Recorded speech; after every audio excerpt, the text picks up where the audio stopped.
Okay, so a quick disclaimer before we get started.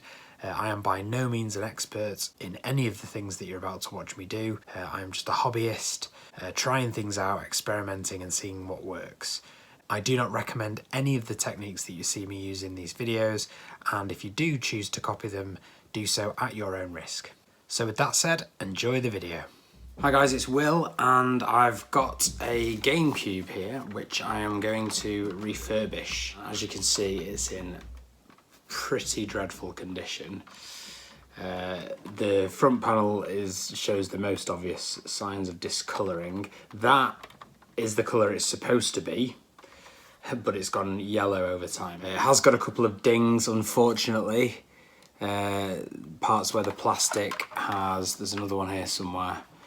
Parts where the plastic has actually chipped, so there's not a great deal I can do about that. I can certainly do something about the discolouring.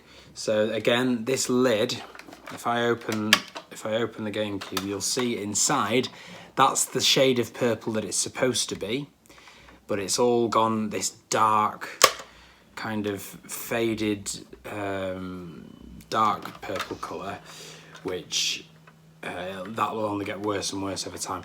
It's very dusty as well. I don't know if you can see all that dust inside there. Amazingly though, the fan doesn't look too bad. Normally the fan is the worst, like the worst culprit for dust gathering on a GameCube, but it's not too bad. But there is dust pretty much everywhere else. It seems to be more than making up for it elsewhere. The lid the jewel's quite sort of scratched and scuffed.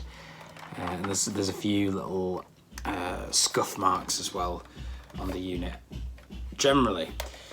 So I'm going to open it up, clean all the dust out, do some retro brighting on the parts that are discoloured, try and get it back to its original colour, and I'm also going to give it a general clean and polish and just get it looking as good as it possibly can look.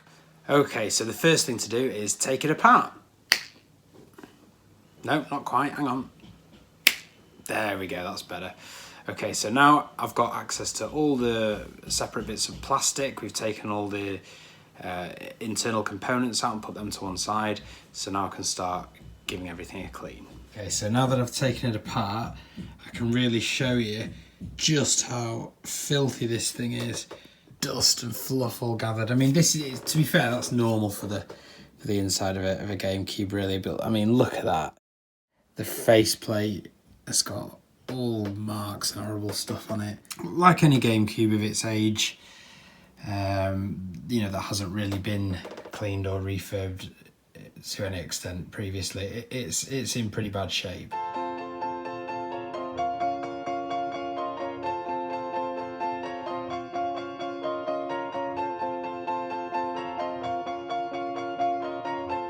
As you can see, that one is absolutely fine. That one's obviously the one that's been used over the years. And that one hasn't been used, it's been exposed, and it's got discoloured. These are actually remarkably easy to remove. So you push the drawer in, put the screwdriver in and just pop it out, like so. And again, just make sure that you don't lose that screw, that spring even.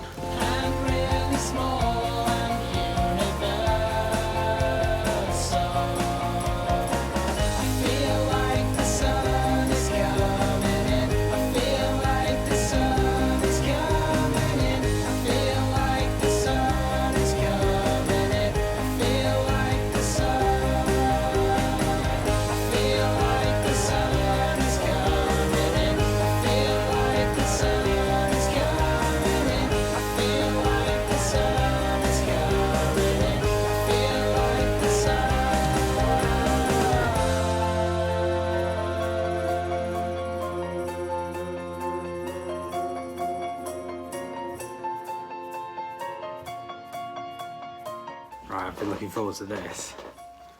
Have a look at how dirty this thing is.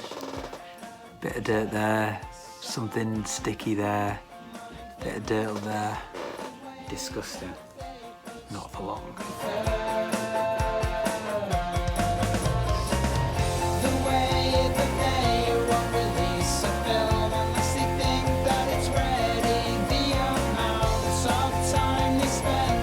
Some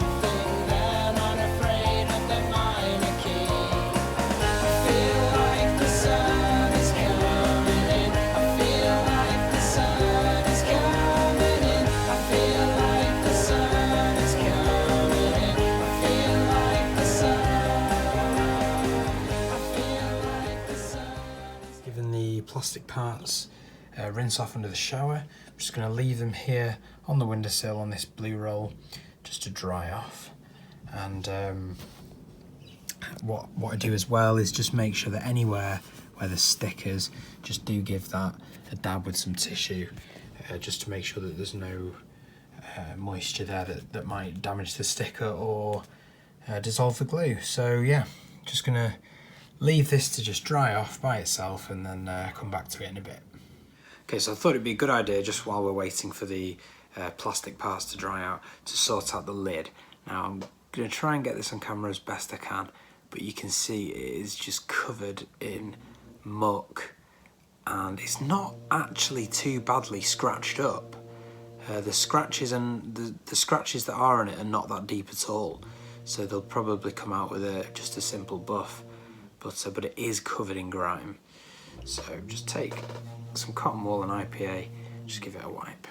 It gets off all those dirty marks. Give it a wipe around the edge as well, because the edge gets full of grime where it's kind of sat in the lid, and then the back part of it as well needs a wipe. And that is now fairly gorgeous.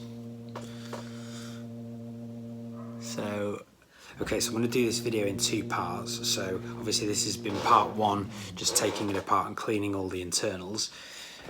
The next video is going to be retro-brighting the outer shell. So I am going to do that as a separate video because it just makes sense. With it being such a different process, it makes sense to do that as a separate video. So I hope you've enjoyed this part of it. Do join me for the next one.